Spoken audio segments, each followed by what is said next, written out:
Buen día, Vamos. Alexis. Hola, buenos días, Ernesto. Eh, bueno, a ver, podemos continuar un poco, ¿no? La vez pasada hablamos acerca de la educación, quedamos en esta cosa como amplia de tratar de generar un bienestar, de generarle una mejora en la vida a un otro, como una forma de definir de manera muy amplia la educación. Pero de alguna manera también entramos en varios elementos que tienen que ver con la relación, con qué educo, qué espero de los estudiantes, qué esperan los estudiantes del docente. Eh, yo creo que ambos estamos en un contexto también educacional un poco perverso en algunos sentidos, diría yo. Eh, hay mucho que hablar acerca de la educación, pero tal vez hoy día podríamos profundizar un poco respecto de este diálogo, de esta dupla entre el docente y el estudiante. Eh, qué sé yo, tal vez desde la relación, desde las expectativas. No sé cómo lo ves, qué piensas. Fíjate que lo estaba reflexionando en estos días acerca de cómo veo la relación docente-estudiante y me recordó un poquito en evolución algo que se llama la coevolución. Coevolución hace referencia a que es una relación, por ejemplo, entre un depredador y una presa.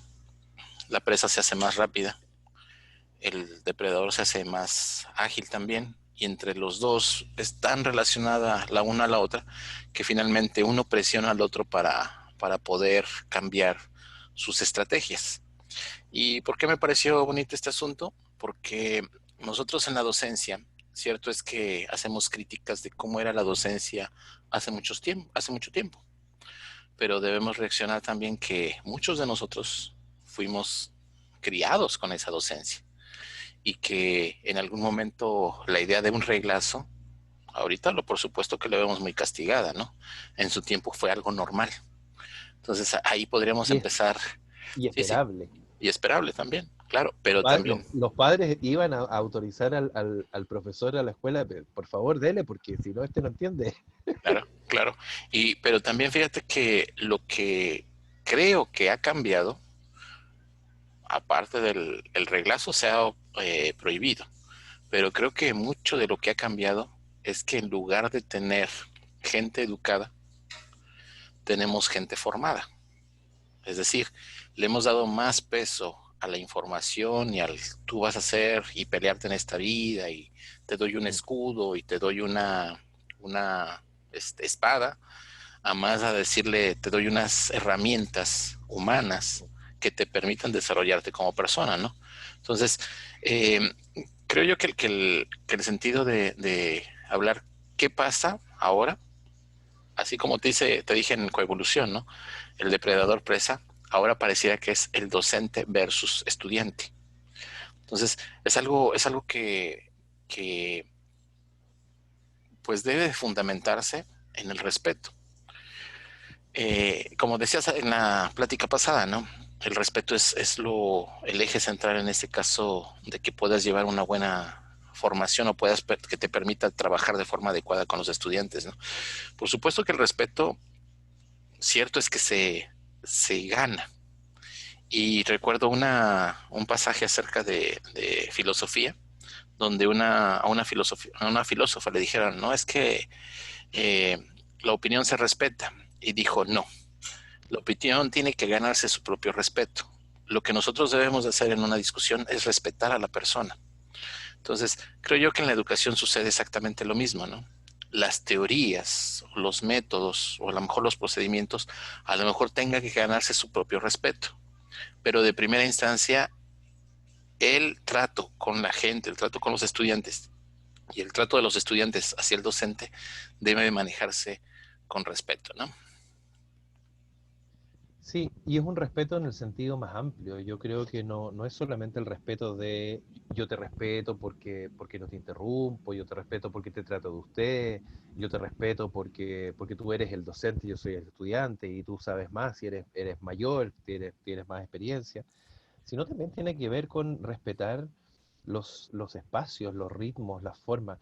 Mira, yo creo que hoy día hemos ido teniendo un avance en general en el mundo, diría yo. Tal vez siempre nosotros en el mundo latino vamos copiando y vamos un poco como a la cola de los países que tienen un poco más de experiencia que nosotros.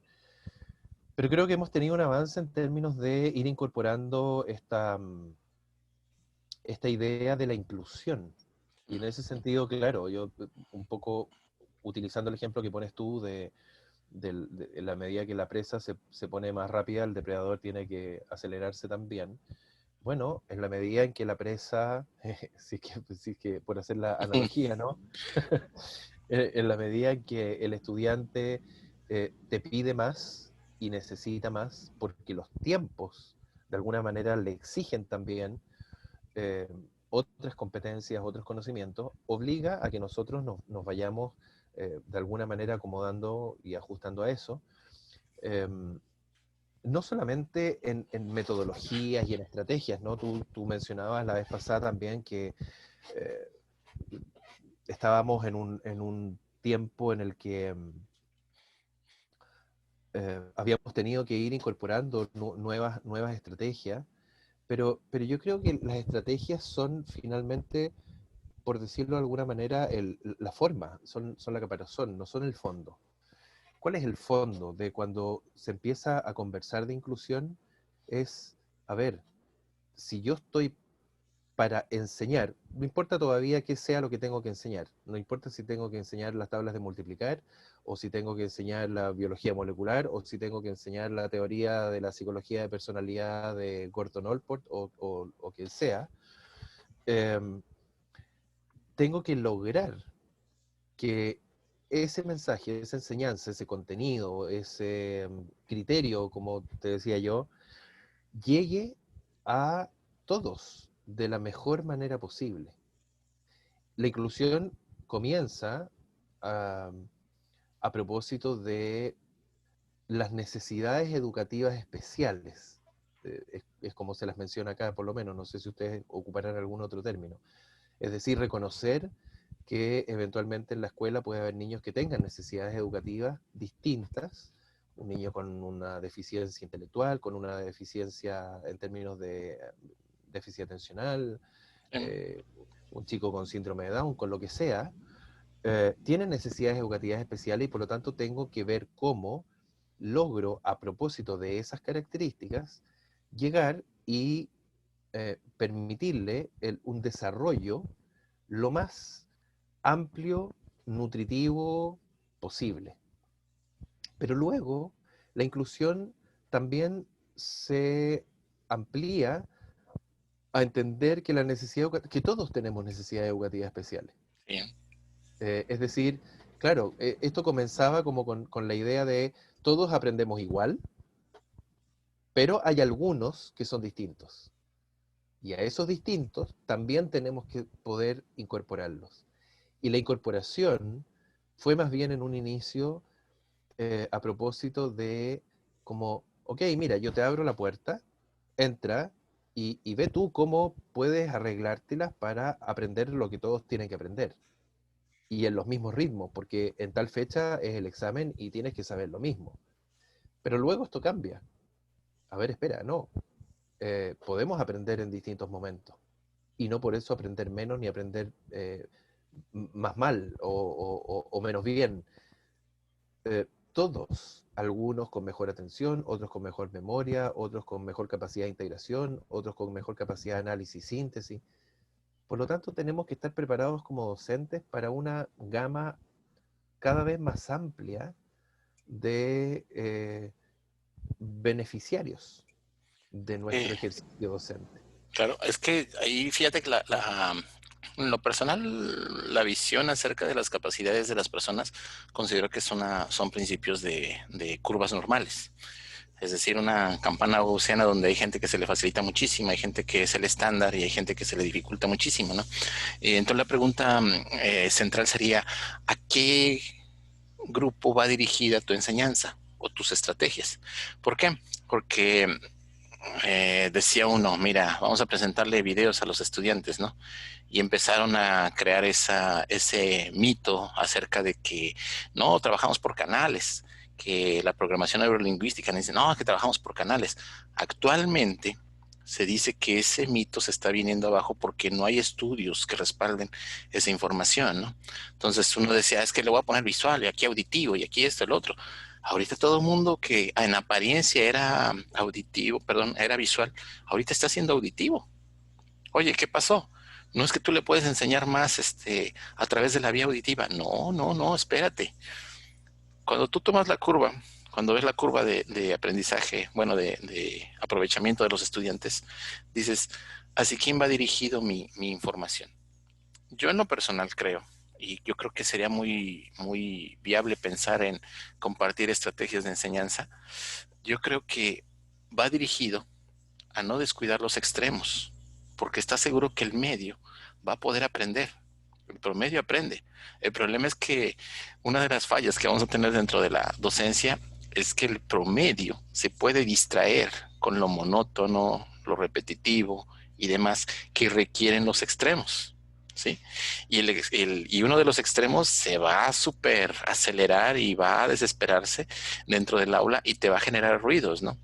Que debes de atender toda la curva en medida de lo posible. ¿Por qué? Porque no todos tenemos la habilidad de poder trabajar con toda la curva. Yo lo pienso en este sentido, ¿no? Dentro de un salón de clases, considero que tienes que tener por lo menos estrategias paralelas. Es decir, puedo utilizar al más brillante para que me apoye explicándole a los que le cuesta un poquito más de trabajo. ¿Me explico? Y entonces, aparte de la enseñanza que yo estoy teniendo y la guía que estoy teniendo, tengo mis grupos de apoyo que están dentro del salón de clase, ¿no?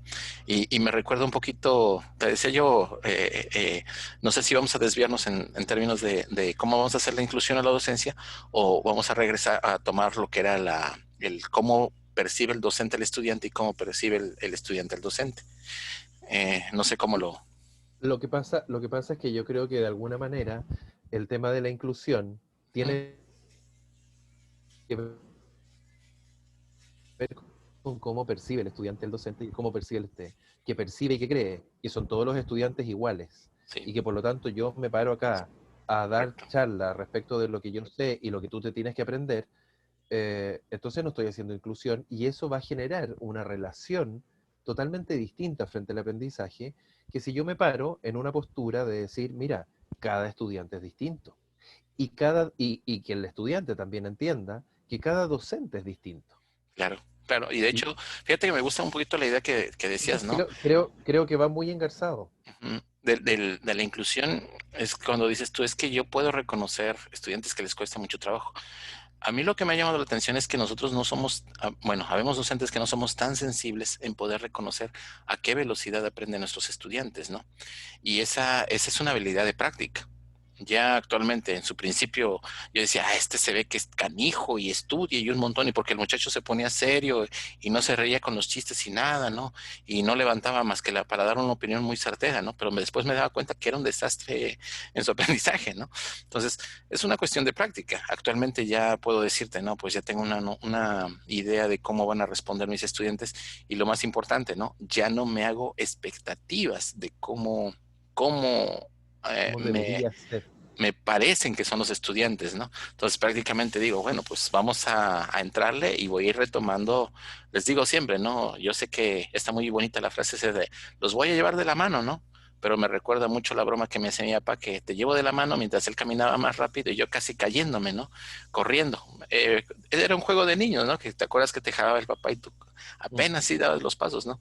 Yo me acuerdo eso con los estudiantes y digo, los voy a tomar de la mano a ver cuántos los traigo arrastrando hasta el final del curso, ¿no? Porque finalmente no me volteo a ver cuál es la necesidad de mi estudiante.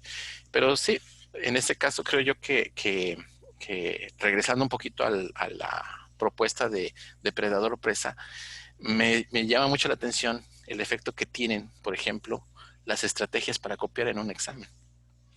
Me llama mucho la atención porque ellos han desarrollado mejores estrategias y nosotros hemos buscado estrategias para capturar el hecho de que no copies, ¿no? Y seamos sinceros, mucho de los mecanismos o la forma en que una institución trata de tener un índice más bajo de reprobados es por aquellos que hacen más flojera. Yo estoy seguro que dice primera oportunidad, segunda oportunidad, extraordinario, ordinario, y como 5 oportunidades, ¿no? Mientras que el que estudia, a la primera lo pasa. Le pones un examen fácil o difícil, lo pasa. Pero le pones algo fácil a un flojito, no lo hace. Algo difícil a un flojito, no lo hace. Entonces le dices, vamos a darle otra oportunidad. Bueno, vamos a darle otra oportunidad, ¿no? El tema es cuando la oportunidad es necesaria no porque sea flojito, sino Claro, que porque de verdad le cueste más, porque tiene, y no viéndolo como algo negativo, sino como que efectivamente tiene otras herramientas. claro, claro. Mira, yo lo veo de la siguiente manera. Hay dos ejercicios que a mí me gusta mucho utilizar. Uno que es el cuento clásico, no sé si lo conoces, de los ciegos que quieren conocer un elefante. De Aristóteles me parece que es, ¿no? La caverna de Aristóteles. Entonces, claro, No, los es llevan, los ciegos, sí. los ciegos. Entonces Sí, los llevan frente al elefante y uno toca la cola y dice, ah, los elefantes son flacos, son largos, son rugosos y tienen pelo en la punta. Otro le toca la oreja y dice, mira, los elefantes son planos, son muy delgaditos y son amplios. Otro le toca la pata y dice, no, los elefantes son gordos. Entonces, también el tema ahí de la percepción, ¿no? De cómo uno percibe. Y si a eso le sumas las características individuales de cada uno, hay otra imagen que me gusta, que es cuando, no sé, tú tienes un muro y al otro lado del muro tienes una cancha de fútbol, por ejemplo. Entonces hay tres chicos que quieren poder ver ese partido, poder ver ese juego. Y hay uno que es muy alto y que ya, sin más necesidad, se acerca al muro, mira y puede ver el partido. Hay otro que es más bajito y hay otro que es más bajo aún. Entonces, claro, hay gente que dice, bueno, pero es justo. Cada quien, lo justo es que cada quien tenga lo mismo sin darle ningún beneficio extra. es Bueno, hay una igualdad, como, ¿no? Ujú. entonces lo justo es la igualdad. No, Pero ¿qué es lo inclusivo? Lo inclusivo sería que al que es más chaparrito, más pequeño, le pones un cajón para que alcance la misma altura y pueda ver. Y al que es más pequeño aún, le vas a tener que poner un cajón el doble de grande claro, para que alcance la misma altura y pueda ver. Entonces le doy las posibilidades a los tres para que tengan acceso a lo mismo, cada uno con alguna diferencia. Y en eso yo creo que, claro, está la experiencia del docente. claro.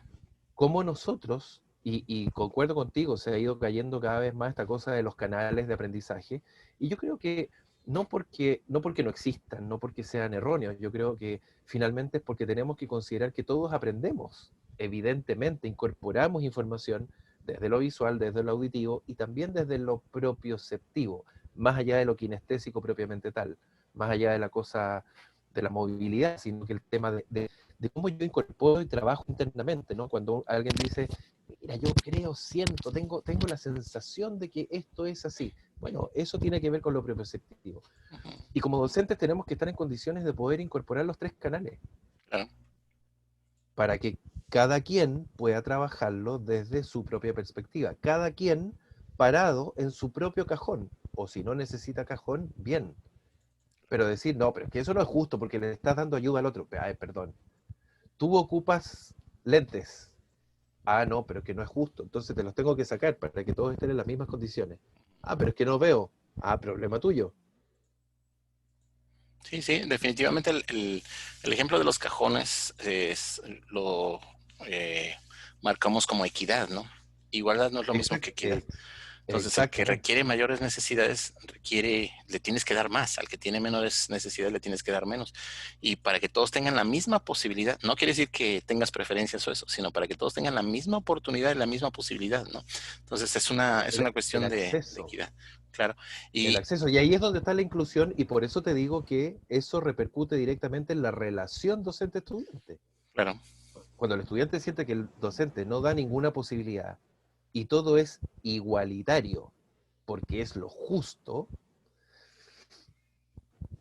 sí, entonces, bueno, ahí entra.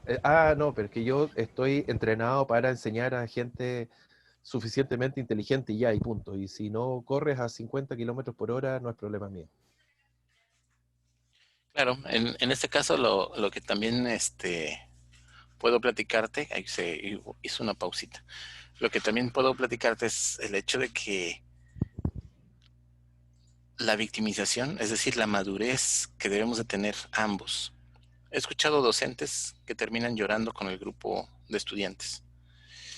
Me encantó muchísimo, no sé si lo viste en redes sociales, en donde un docente le cuesta mucho trabajo enseñar, manejar lo que corresponde a los sistemas virtuales, ¿no?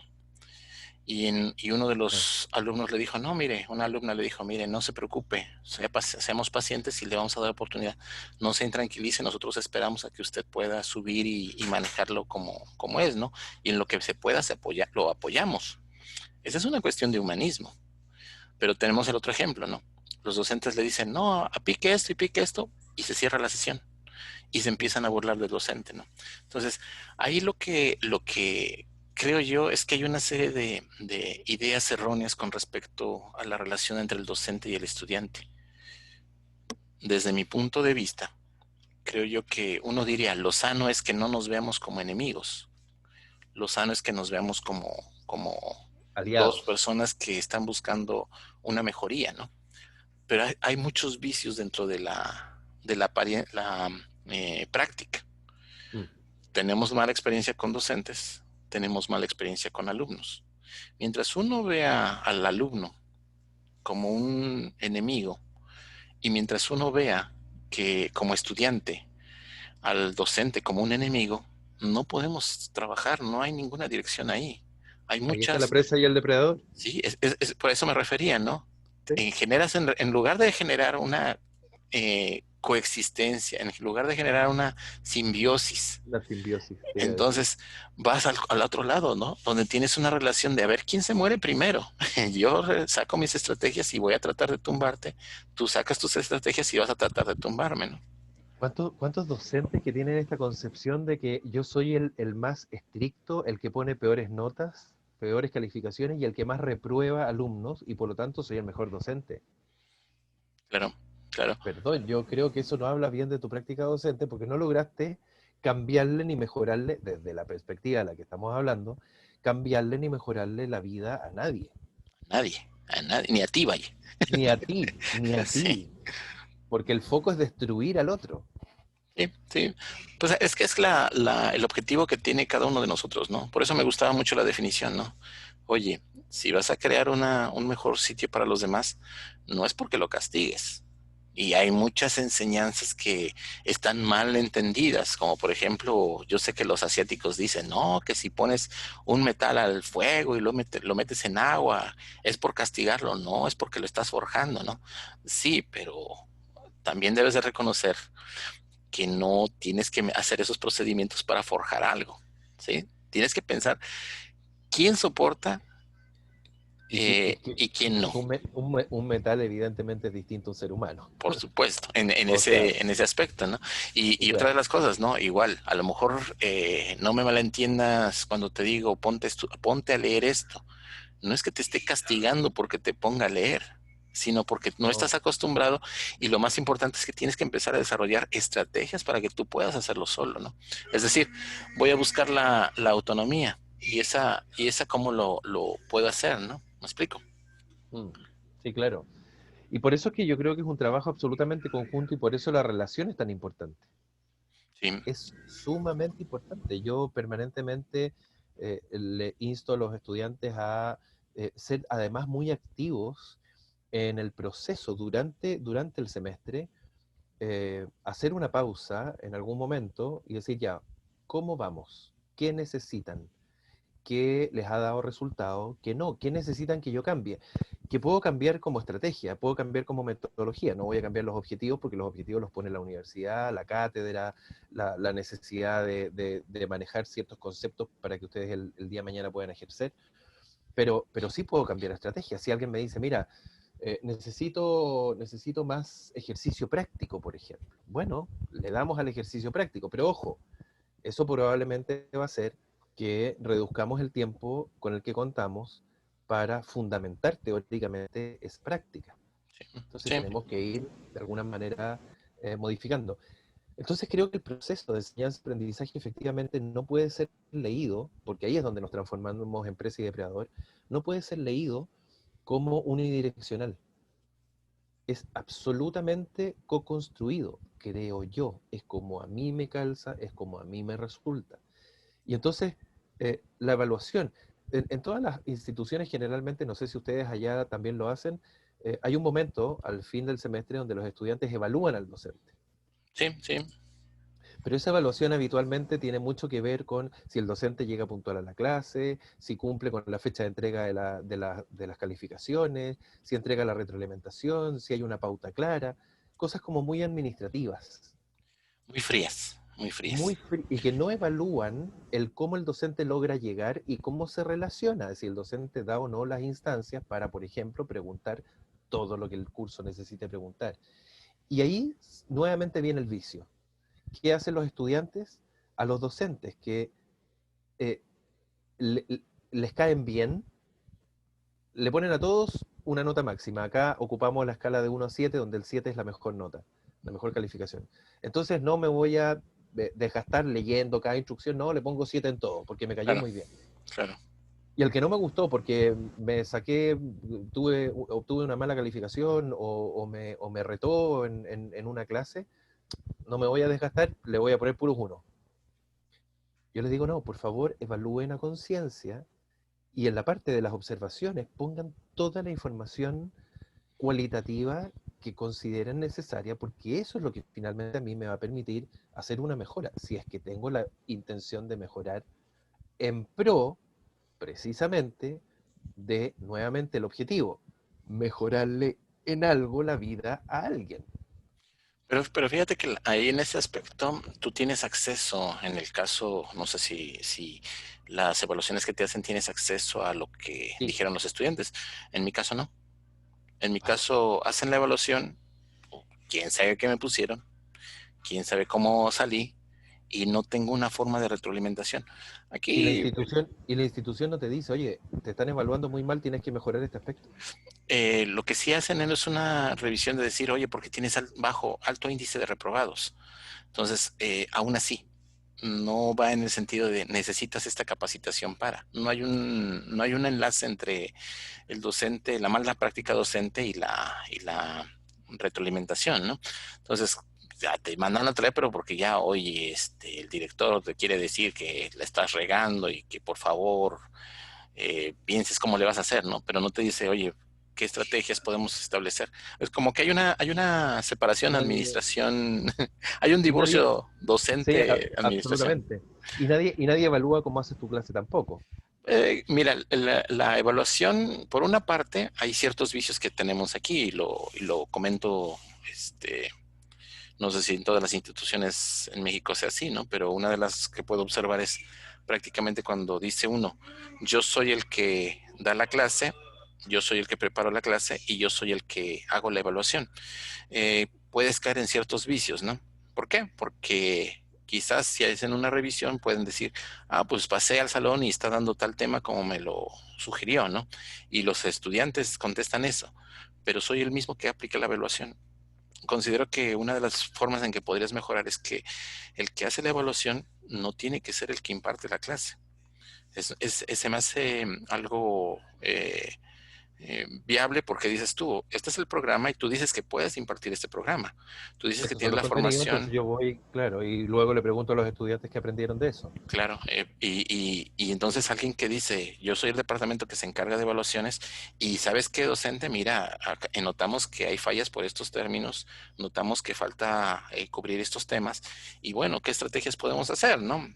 Necesitas capacitación, necesitas espacios, necesitas infraestructura. No hay una parte humana en ese sentido, ¿no? De decir, yo lo veo muy tristemente ahorita con lo de la pandemia y las clases virtuales, ¿no?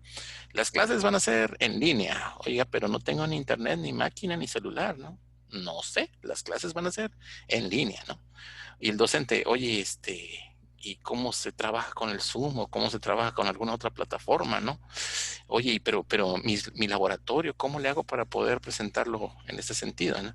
Entonces, como que hay ese divorcio se tiene que corregir, ¿no? Porque finalmente uno empieza a decir, o bien cumplo la parte administrativa, o bien cumplo la parte docente.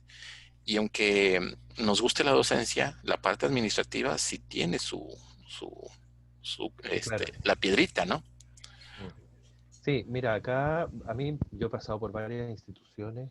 Me acuerdo que hubo una donde, claro, me piden que vaya a dictar una cátedra y me dicen, bueno, pero primero, aparte del currículum y la selección y qué sé yo, me dicen, pero primero tienes que hacer una clase, tienes que hacernos una clase al equipo que regula y que Evaluador, sí. supervisa y es el evaluador.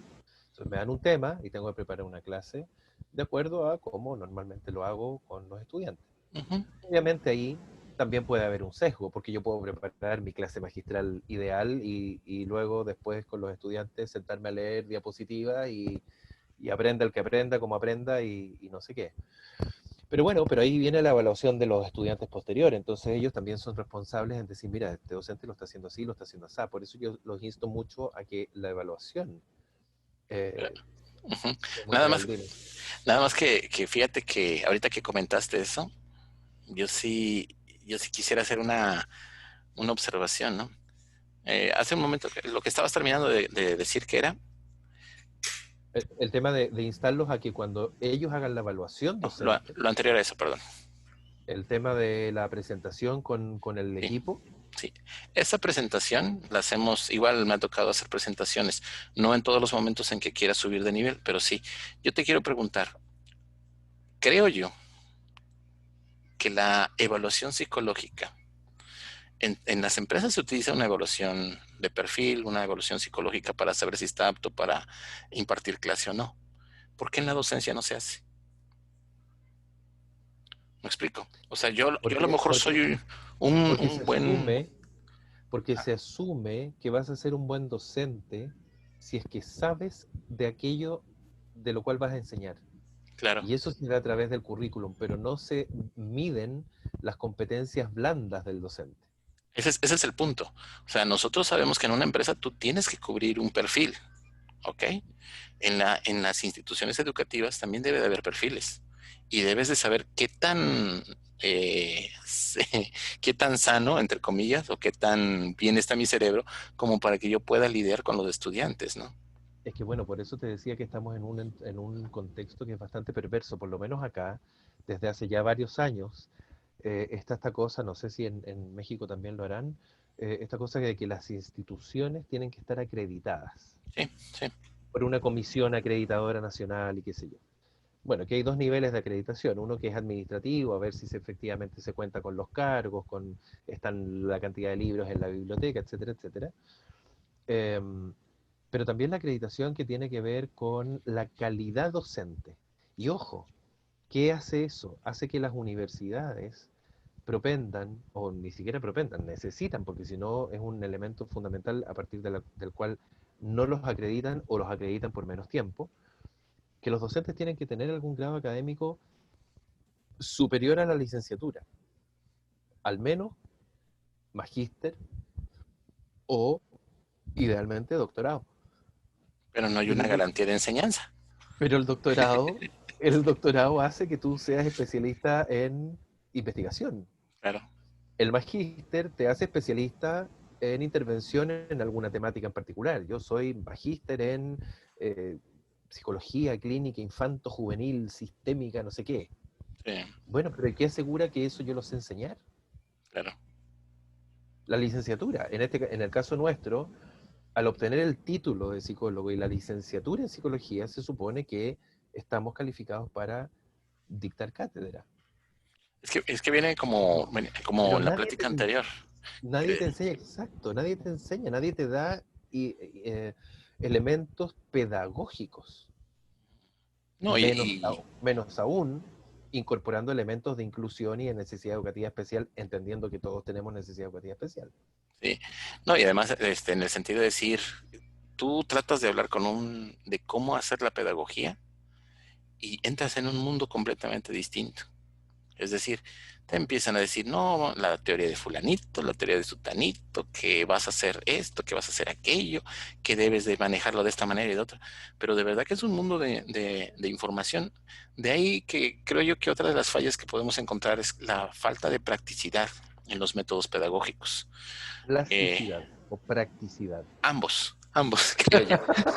Ahorita que lo mencionas, creo Ok. que ambos. Porque por una parte dices tú, ok, yo no fui formado pedagógicamente, fui formado profesionalmente. Ahora, ¿cómo voy a entender la pedagogía? Y tan solo dices tú, vas a aventarte el formato, por ejemplo, de competencias, ¿no? Y tú, ¿en serio? Y otra es, están estos tres esquemas, ¿no? Elige uno. Y tú, no, el mío creo que va por otro sentido, ¿no? Entonces, esa libertad de cátedra que es muy sana en las instituciones, no va muy pegada de cómo hacer la práctica pedagógica. ¿Me explico? Es Entonces, que se hay un supone que enfrentamiento. hay una disociación. Sí, sí. Hay Y el una mundo del pedagogo disociación. está tremendo. O sea, sí sabe, hay muchas estrategias y muchos están destinadas, como pasa con la educación ambiental, ¿no? Va destinada a los niños. Es decir, encuentras pedagogía hasta muchísima en kinder, guardería, en primaria, en secundaria encuentras un poquito menos, en prepa ya empieza a disminuir, pero lo que corresponde a universitarios es muy baja. Y te decía en uno de los videos anteriores, ¿no? Me da mucha risa porque lo que aprendimos en el kinder se nos ha olvidado. De pronto le dicen a la maestra tratando de dar clases por vía virtual y le dicen, por favor hagan esto, ¿no? Y la mamá no lo hace. O sea, ¿qué pasa? ¿Qué pasa con esa parte de decir, pues ya sé cómo sentarme, sé cómo comportarme, sé cómo hacerlo? De pronto la pasamos por alto, ¿no? Pero Mm. regresando al punto, ¿no? Entonces, finalmente, creo yo que no está tan sencilla la práctica pedagógica. Creo que es un tema nuevo para muchos de los docentes y que no está tan fácil poder tomarla y poder aplicarla. Requiere mucha experiencia, pero esa requiere experiencia, quiere decir que echaste a perder cuántos alumnos en el proceso, ¿no? Sí, igual, a lo mejor en algún momento dices tú, es que a mí me funcionó la estrategia fulanita de tal, pero con esa cuántos estudiantes no se fueron en el camino, ¿no? Mm. Entonces, y pasa exactamente al revés, ¿no? Hay muy buenos. Es que ahí donde está nuevamente el tema de la necesidad educativa especial. Sí, sí. Y Me tienes, funcionó esta con este grupo, bueno, pero no necesariamente va a funcionar con el otro grupo. claro, claro. Y tienes la versión contraria también, ¿no? ¿Cuántos docentes buenos han sido echados a perder por los estudiantes? Sí, porque también debemos reconocer que y yo siempre lo veo, ¿no? Son un montón de estudiantes en un aula. Ellos piensan que uno tiene el coraje y no le tiene miedo y no, y ya cuando se planta todo, tiene la sartén por el mango, ¿no? Pero por supuesto que también hay alumnos que hacen, no sé si se llama bullying, no sé cómo se le llame, cuando empiezan a molestar al docente, ¿no? Hay alumnos que tienen bastantes complicaciones y que quieren manifestarlos en la primera oportunidad de poder, ¿no?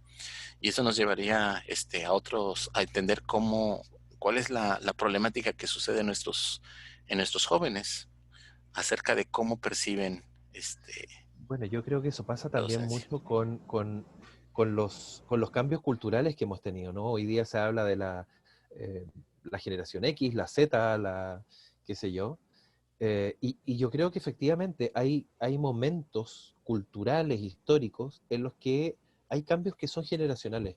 Yo te comentaba en el video anterior, creo que en la conversación previa que tuvimos, hubo un tiempo que yo estuve alejado de la docencia, fueron algunos años, y eso se dio precisamente porque me tocó eh, precisamente estar en dos universidades dictando clases, donde empecé a ver un proceso que fue cada vez más increciendo, donde los estudiantes estudiaban menos, asistían menos a clases, se quejaban más por las malas calificaciones y culpaban cada vez más al docente, Ujú.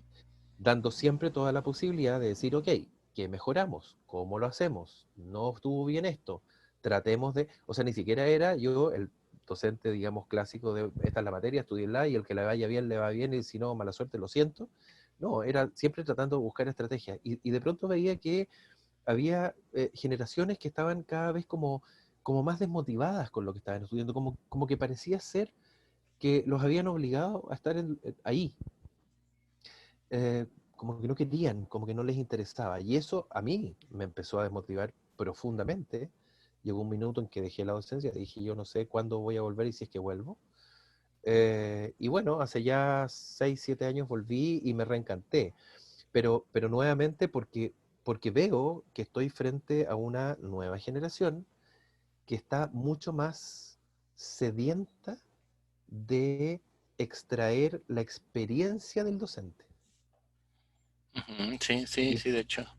ahora, entendiendo nuevamente que está la curva de Gauss, Sí, sí. siempre, o sea, va a haber algunos aventajados que ya se sientan ahí como ya de qué va a hablar este, nada nuevo, todo eso ya lo sé, ya lo sé, ya lo sé.